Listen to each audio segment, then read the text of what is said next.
Lepo pozdravljeni na še enem druženju. In tokrat bomo se malo vrnili nazaj, na začetek. Torej, nekako drugo ali tretje predavanje je bilo na to tematiko, vendar bomo danes vzeli eno vprašanje malo bolj specifično, in sicer vprašanje psihoanalize kot materialistične in kot dialektične prakse. Kaj to pomeni? Predvsem skozi misli filozofa Louisa Althusserja bomo pristopili k kliniki kot prizorišču, kjer se odvija neka zgodba predvsem sodobne družbe in posledično tudi vseh konfliktov, ki zaznamujejo to družbo, ki je predmet ali pa objekt analize. In vprašanje, ki se zastavlja, je, ali bo psihoanaliza kot neka veda, kot praksa stopila v središče razrednega boja, ali pa se bo njena zgodba na tej točki končala. Torej, začela bi mogoče z enim kratkim uvodom in opredelitvijo ene prakse, ki je marksistično-freudovska praksa. Torej, ena tradicija misli, ki povezuje marksistične teorije in pa psihoanalitske ali bolj konkretno prav Freudovo misel.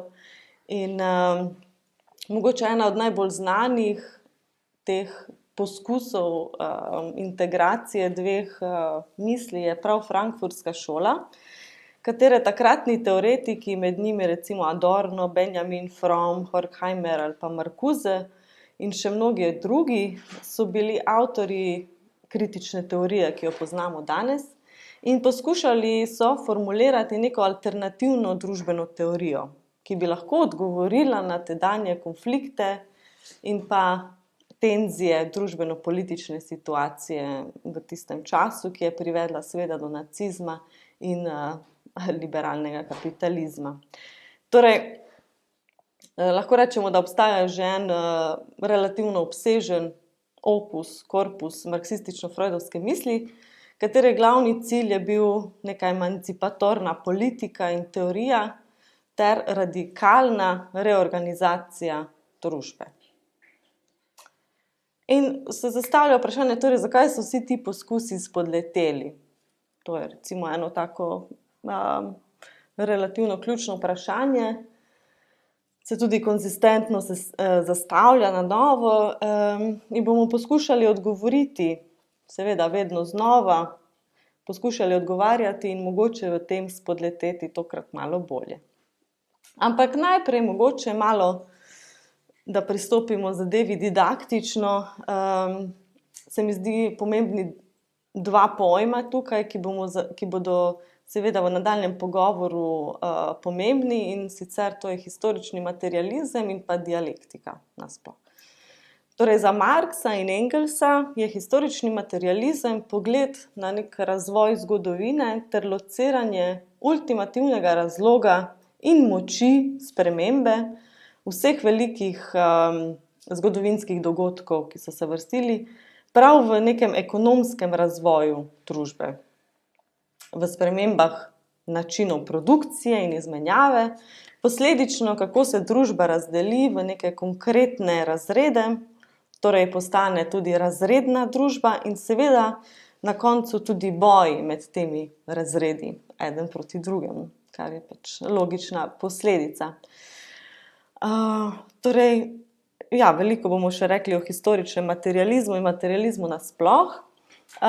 Drugi pojem, ki se mi zdi pomemben, predvsem za našo diskusijo, je pa pojem dialektike. Torej, dialektika kot taka ima zelo dolgo, obširno zgodovino, nekje od klasične filozofije, klasičnega grškega obdobja, pa vse do idealizma, kjer je Hegel oživil dialektiko na nek čisto nov način in jo je iz neke dialoške proceduralnosti spremenil v teoretsko. Torej, da mi postavimo dva teoretska postulata in jih dialektično obdelamo. Torej, Hegelova dialektika ima tri komponente. ki zamenjajo neko klasično tezo, torej klasično tezo, antitezo in sintezo, v nekaj bolj abstraktnega, torej negativno in konkretno. In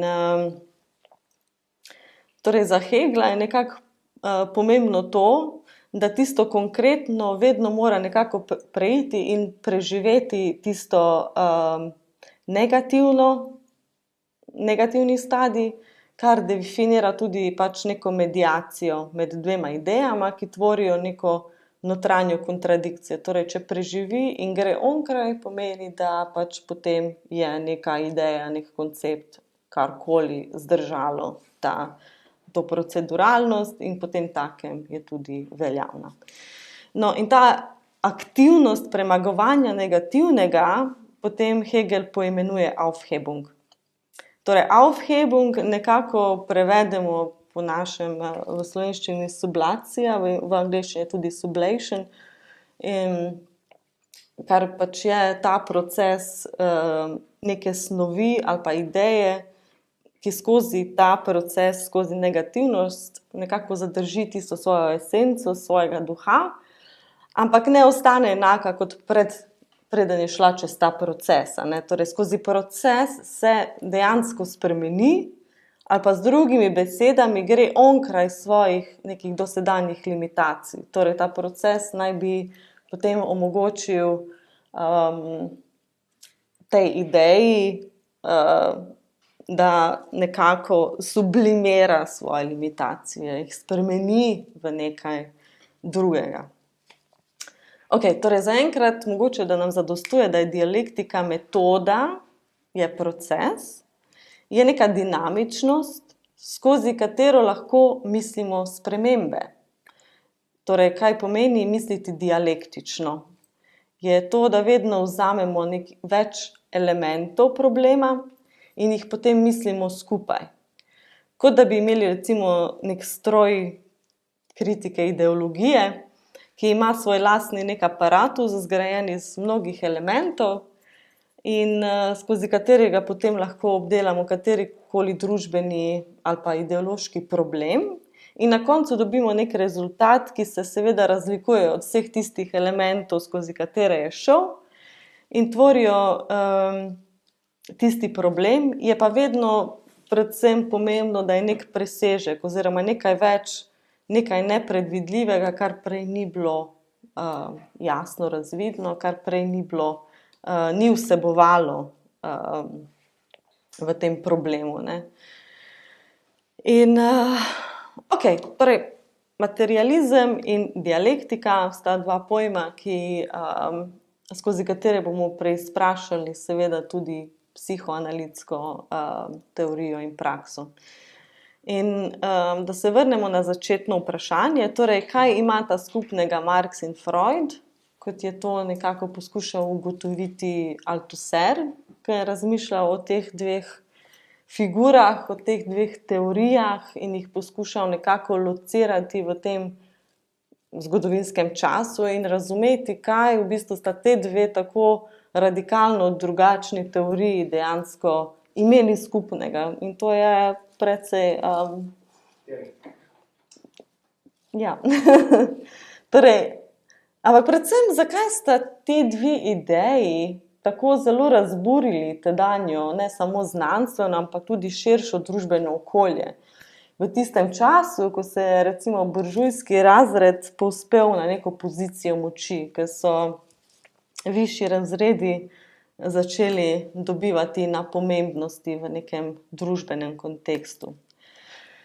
Torej, kaj bi bilo v njunih posameznih odkritjih tako nezaslišano in pa tudi nepredvideno v nekem razvoju določenih teorij? In tudi mislim, da ni slučajnost, da so se te dve odkritji zgodili z nekim razmahom 50 let. In v teh 50 letih seveda totalno skandalizirale družbeno okolje tistega časa in seveda tudi razbili utečene protokolarnosti nekega znanstvenega raziskovanja. Od takrat se je neka znanost lahko mislila tudi na malo drugačen način, kar je, jaz mislim, da pomembno, kako raziskuješ in zakaj raziskuješ. Torej, odkritje, o katerem govorimo, seveda je zgodovinski materializem, torej teorija nekih pogojev ali pa oblik in efektov razrednega boja, katero je pač formuliral Marx, in pa teorija nezavednega, katere avtor je, kot vemo, Freud. In tukaj moramo poudariti, da so nastavki tako razrednega boja in tudi koncepcije razredov bile že do neke mere prisotne prej. Torej, pred Marxom so že določeni ekonomisti govorili o razredih, recimo Ricardova šola, če se spomnite, so že razumeli in pisali o tem, da obstajajo neki razredi. In prav tako velja tudi za koncept ali pa za teorijo nezavednega in že v antiki so zaznavali pojave tega, kar danes, oziroma kaj je pač Freud imenoval nezavedno. In potem se lahko vprašamo, kaj sta potem takem Marx in Freud sploh izumila, če karkoli, ne. Če so ti elementi že bili nekako prisotni in se je bilo dejansko zelo lahko navezati na te konceptualnosti. Torej, kaj sta prispevala znanosti kot taki? In odgovor Althusserja je, da na kratko so formalizirali objekte ali drugače so prvič postavili neko teorijo teh objektov, ki so bili že prej tako ali pa drugače prisotni. Okay, in kaj imata zdaj te dve teoriji skupnega? Ja, in Althusser spet je tukaj nekako se nagiba k temu, da Marxa in Freuda združuje prav ta moment materialistične in pa dialektične misli, ne. In kot smo že ugotovili, je Marx svojo teorijo o ekonomiji in družbi lociral v materializmu, v dialektičnem procesu. In enako očitno velja tudi za Freuda, ki je tako rekoč materialist par excellence, prav zaradi tega, ker je spoštoval to prvo načelo materializma, ne, ki se glasi, da minimalna teza materializma je prav obstoj neke realnosti onkraj tega, kaj mi mislimo, ali pa nekega procesa zavedanja, da se mi zavemo, da je to kozarec, ne pomeni, da ta kozarec ni obstajal, preden sem se je zavedala, da je to kozarec. Ja, in druga stvar, ki jo je Freud zaznal in ki je tukaj ključnega pomena, je to, da nezavedno kot tako ne pozna kontradikcije. Zdaj, kaj to pomeni?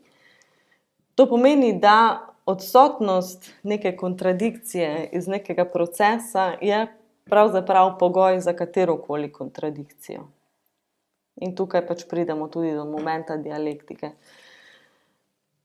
In pol Althusser na tej točki reče, mogoče bi se lahko ustavili, ker dejansko imamo minimalne pogoje, da lahko razumemo ali pa definiramo neko sorodnost marksistične in freudovske teorije, torej, da sta oba dialektična in materialistična. In tle bi lahko tudi zaključili.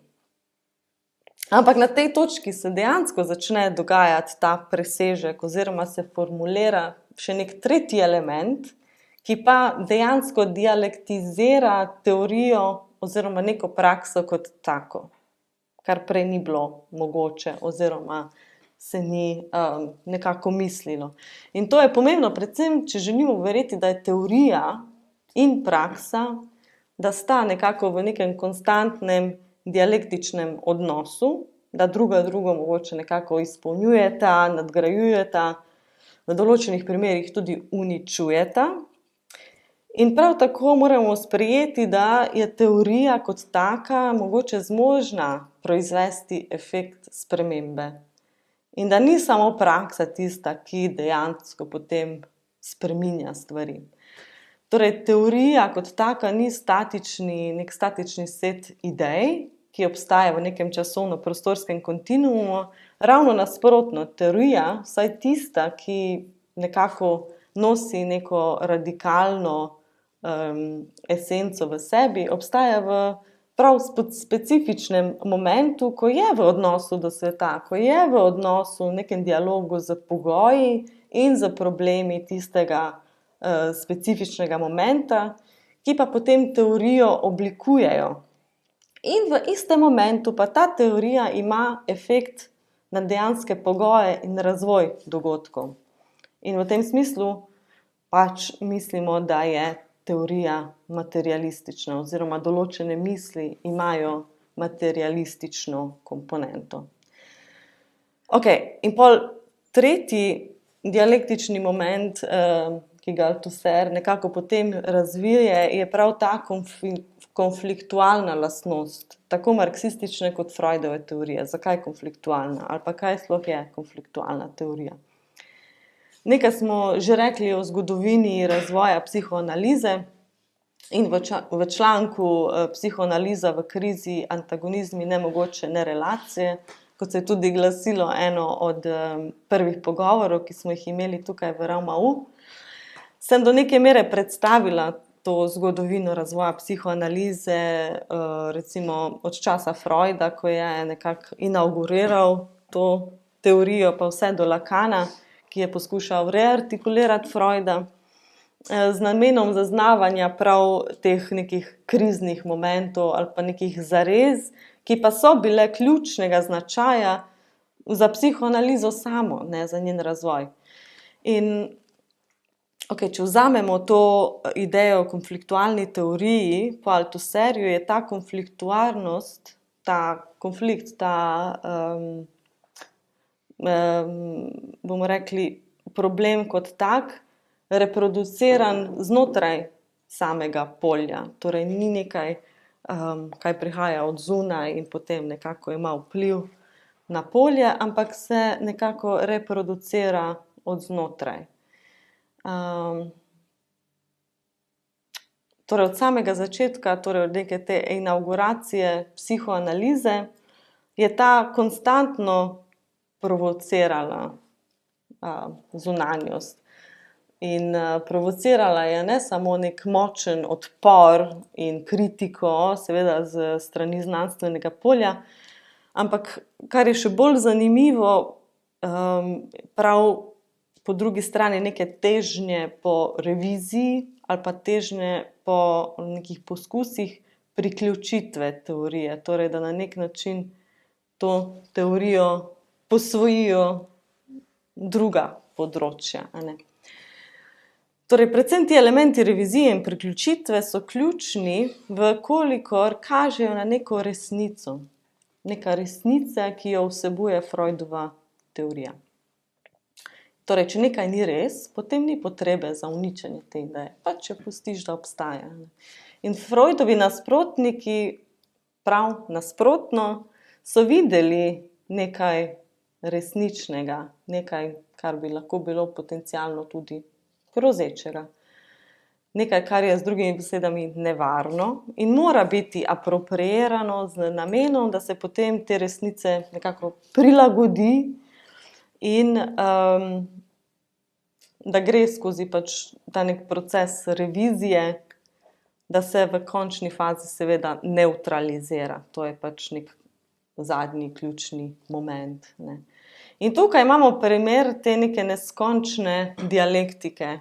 Dialektiko, ki jo je Althusser poimenoval dialektika odpora, kritike, revizije, ki se začne nekje zunaj pri nekem sovražniku in potem penetrira v notranjost, recimo v samo psihoanalitsko polje, kjer se mora le-ta potem nekako braniti pred temi poskusi priključitve ali relativizacije tega radikalnega potenciala teorije, ki nosi neko resnico. Torej, zaradi antagonizma, ki je nekako potem perpetuiran od znotraj, se dogajajo tudi sami razkoli v tem polju. In zato je tudi zgodovina psihoanalize zgodovina razkolov. In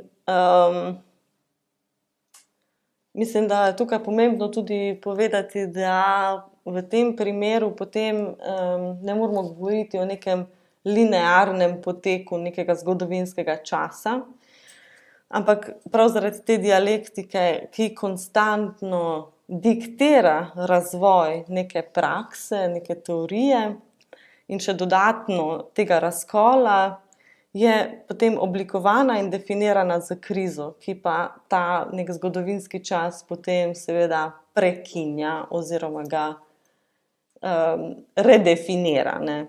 Ni to neka smooth running nekega časa. Torej, da je neka znanost lahko po svoji neki naravi konfliktualna, antagonistična, je za nek racionalizem totalni škandal. Tole za vse neke znanosti, ki so bile utemeljene na neki racionalnosti, do nastanka psihoanalize je pač vse potekalo po neki, bomo rekli, naravni proceduralnosti raziskave, a ne. Torej, kot smo rekli prej, ne, psihoanaliza je potem tukaj vzpostavila nek čist drugi moment, kaj pomeni sploh raziskava in na kakšen način se to lahko počne. Torej, znanost, kot je bila neka natural sciences, a ne, pač znanosti, naravne znanosti ali whatever, torej niso prenesle tega nekega strukturnega konflikta, da je konflikt vgrajen v samo strukturo. To je pač bilo do takrat nezamisljivo, ne. In ideje, hipoteze se pokažejo za resnične ali pa ne in so ovržene. Torej, za tradicionalno neko racionalno misel je inkonzistentno misliti teorijo, ki deluje skozi antagonizem in krizo. Pač dejansko to potem postane neka neteorija ali pa neka neznanost. Seveda, na temo znanosti bomo lahko še debatirali in sploh kar se tiče psihoanalize in njene neke relacije z znanstvenim poljem, ne. Ja, in tukaj mislim, da se nekako začnemo dotikati neke vrste razrednega boja skozi to problematiko, skozi to vprašanje. In prav tako ta status quo ali pa neka intelektualna konzervativna elita, ki je odgovorna predvsem za proliferacijo teh buržoaznih ideologij ali drugače tudi ideologija neoliberalnega kapitalizma, ki seveda podpira in nekako stavi na individualizem, želi na vse načine prikriti ali pa nevtralizirati, zamaskirati mogoče to srž, ki pa je družbeni, ki je nek družben antagonizem, ne. Ta družben antagonizem ima besedo, torej razredni boj, ki vedno obstaja, kot smo ugotovili skozi principe materializma, ti ne izginejo, če o njih ne govorimo ali pa o njih ne razmišljamo, so vedno tam. Prav tako nezavedno in efekti, ki jih ima, ne prenehajo obstajati, če ne razmišljamo o teh efektih nezavednega. In na tej točki je pomembno izpostaviti, da se marksistična teorija, torej skozi to neizbežno dialektiko neskončnega antagonizma, razvija, se jača, preden seveda potem sreča to tudi neizbežno konfliktualno krizo. Torej, to je nekako vgrajeno v sam ta proces. Ampak tukaj je pomembna še ena stvar in to je nekaj, kar je Marx ponavljal skoraj v vseh svojih delih in pa tudi osebno živel, to pa je, da marksistična teorija in marksistični raziskovalec mora zavzeti pozicijo v tem razrednem boju, a ne. Katerega objekt te raziskave seveda je ta razredni boj in mora nujno zasesti delavsko teoretsko pozicijo, ki se postavi po robu vsaki buržoazni teoretični poziciji. Torej, da lahko naprej razvija svojo znanost, se mora pač postaviti po robu eni drugi znanosti, ni drugega momenta razvoja. Torej neka filozofska pozicija, ki je dialektična in materialistična v svoji operaciji, je tista pozicija, ki ima moč odgrniti ali pa zaznati ta antagonizem, katerega želi seveda buržoazna ideologija zdržati v temi. Torej, ta resnica, katero želijo zakriti, je razredna družbena struktura ali pa po domače, da so določeni razredni vedno znova eksploatirani. In tukaj obstaja eden zelo preprost postulat, zelo nujen za realnost, kot je konfliktualna realnost družbe, in to je, da ne moreš videti vsega iz vseh vidikov ali pa iz vseh pozicij. Moraš zasesti nujno samo eno. In pogoj za to, da vidimo srž te konfliktualne realnosti, je prav zasedanje določene pozicije in ne neke druge v konfliktu samem. Torej, z pasivnim okupiranjem drugih pozicij bi pomenilo potem preprosto, da sodelujemo v logiki dominantne ideologije, recimo pozitivistične tradicije buržoazne ideologije, torej, da interpretiramo znanost skozi nek pogoj objektivnosti, kar pomeni, da ne zaseda pravzaprav nobene pozicije, da si vedno nekako pač izven, onkraj in nevtralen, bomo rekli, izven konflikta. In s tem postane pravzaprav tudi del konfliktualne dinamike, ampak z razliko, da to utaji, kar je pač pomembna razlika. Torej, po marksistični teoriji je potrebno zavzeti razredno teoretsko pozicijo na strani seveda delavskega razreda, kot sta to počela Marx in Engels, in z drugimi besedami zavzeti pozicijo razredne teorije ali pa razrednega teoretika pomeni tudi med ostalim, da se zavežeš materialistični misli, kar pomeni, da misel kot taka ima materialen efekt, je materialistična, to smo že prej nekako omenili. Torej, da misel lahko proizvede efekt in tudi generira prakse, ki so radikalne in ki imajo mogoče nek revolucionalni potencial. Torej, to pomeni tudi, da je potrebno biti direktno vpleten v prakso, v direktne politične akcije, v delavskih organizacijah in podobnih strukturah.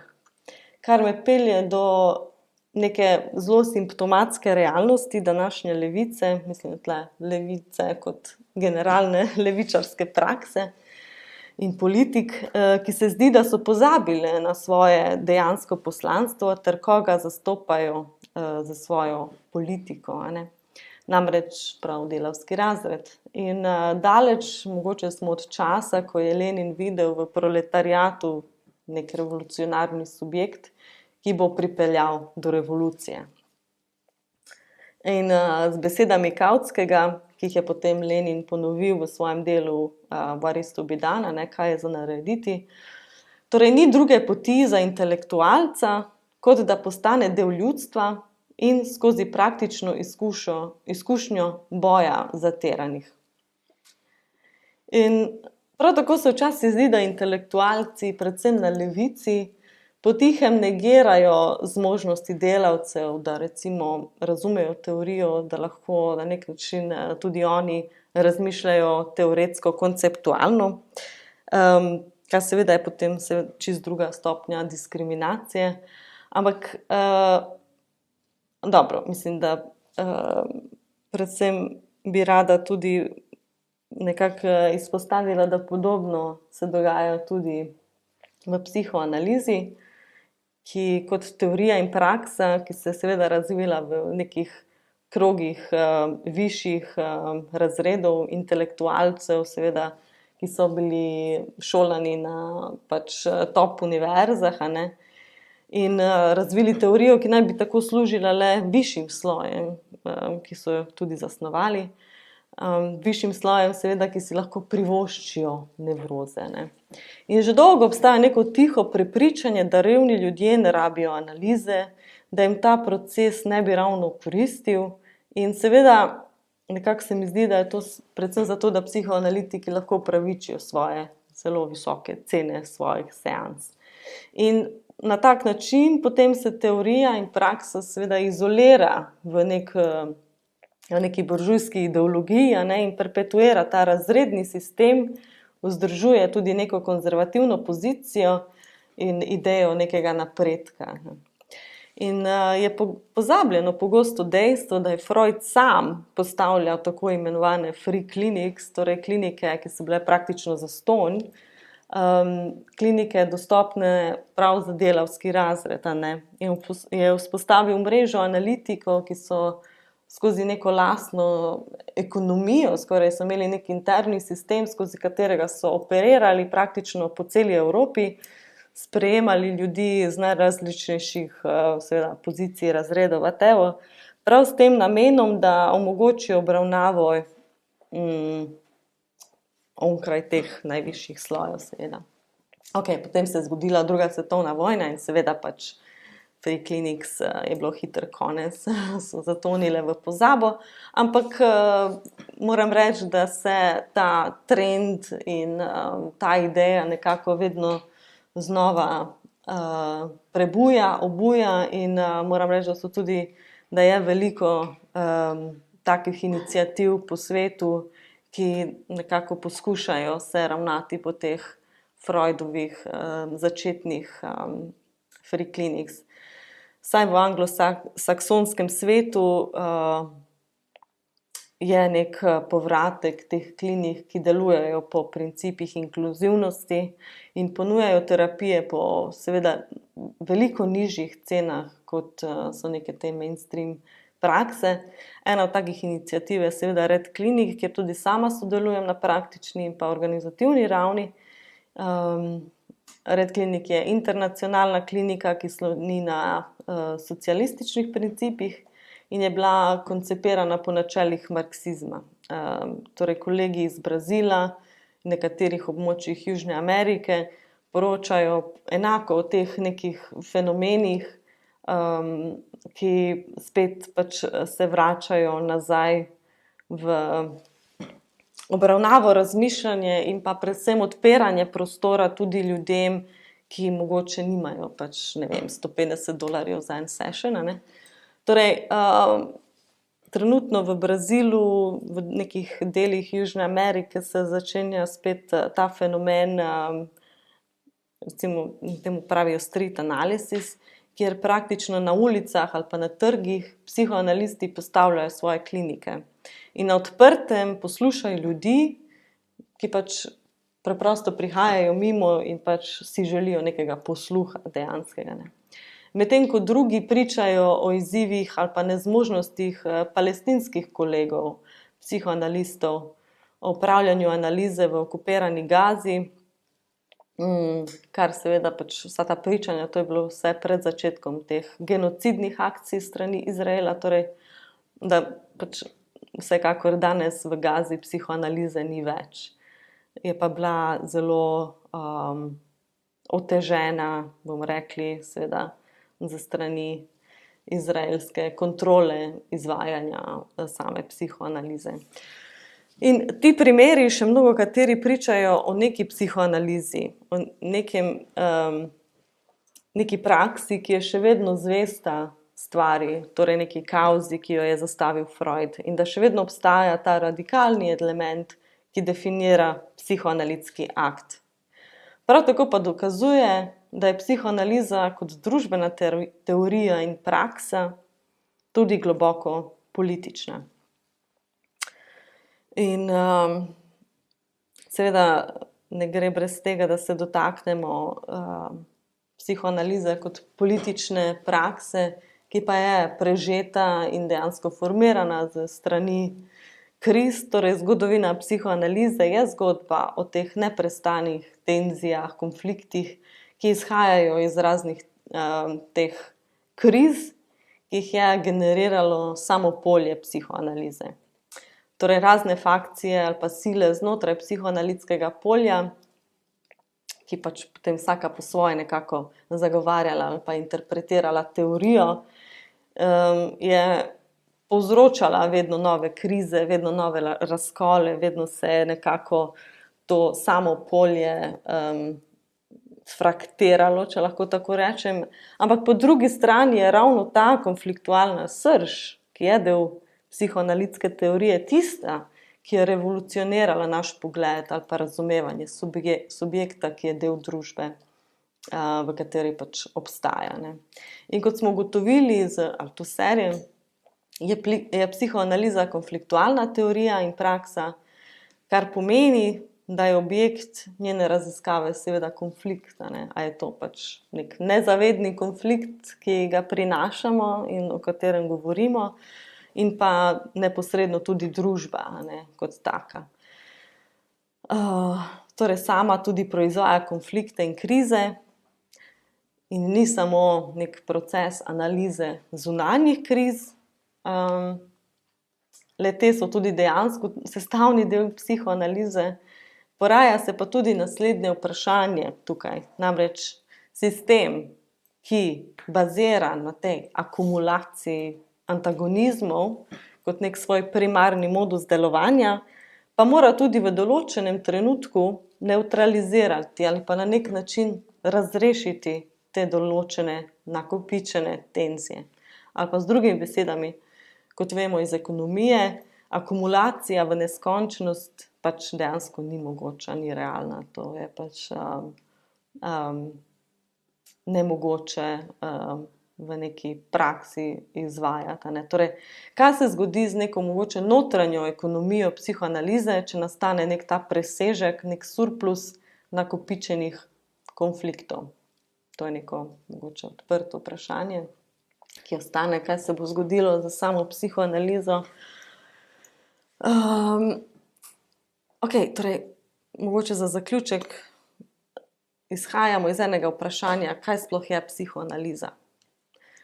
Ugotovili smo, da je marsikaj, ni ene same definicije, kaj psihoanaliza je. Vsekakor pa ima vsak svojo izkušnjo psihoanalize, seveda tistih, ki se spustijo v analitični proces, eden po eden. Torej, ena stvar je jasna, psihoanaliza je klinika. In drugo vprašanje, ki tudi ostaja odprto, je pa mesto psihoanalize v nekem širšem družbenem kontekstu. Kot smo si zastavili problem, ali bo psihoanaliza tako rekoč mogoče del razrednega boja, poskušala skozi neka pričevanja vseh teh analizantov, vseh ljudi, ki prihajajo v analizo, artikulirati radikalno spremembo v družbi, ali pa je psihoanaliza kot taka mogoče subjekt, v katero ne moremo dejansko intervenirati z svojimi nekimi lastnimi željami. Mogoče psihoanaliza ima svojo lastno željo, ki je neodvisna od ljudi, ki jo prakticirajo.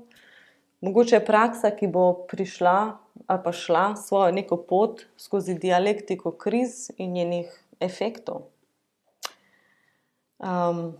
Lahko govorimo o poskusih prisvajanja psihoanalize ali pa privajanja nekih psihoanalitskih teorij v druge družbene ali pa politične vede, kateri so bili bolj ali manj uspešni, pa vse do nekih radikalnih distanciranj od politike in družbenega polja. Torej, kot se je psihoanaliza umaknila ali pa neke psihološke vede, so se odrekle nekih vezi z družbenim političnim poljem. Torej, tudi danes mislim, da vztraja ta smer, da se psihoterapija, psihoanaliza, vse profesije, vse te organizacije distancirajo od političnih kontekstov.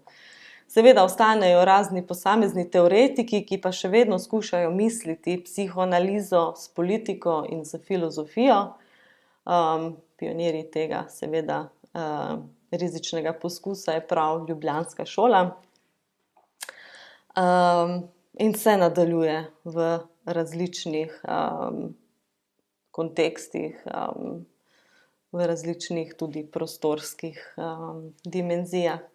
Nič pa ne more seveda garantirati neko smer razvoja psihoanalitske teorije, ker je sama po sebi kontingentna in je oblikovana skozi vse te naključne procese, ki se dogajajo znotraj in pa onkraj psihoanalize kot take. Kaj se dogaja v svetu, vsekakor bo imelo vpliv na to, kaj pravi psihoanaliza, pa na kakšen način se razvija, ne. Seveda nekaj je odvisno tudi od psihoanalitske skupnosti, ki je še ena zgodba zase, mogoče bomo na to rekli kaj v prihodnjih pogovorih. Kako pa razumemo ta proces, če je neko formalno razumevanje sploh mogoče v tem primeru, ter na kakšen način interveniramo v to polje, ko smo v odnosu do neke psihoanalitske misli, to je tudi še vprašanje, ki je mogoče vredno enega razmisleka. Seveda pa tudi mnoga druga vprašanja se bodo odprla, ko poskušamo misliti psihoanalizo kot dialektiko negativnega. In tukaj se bom danes ustavila.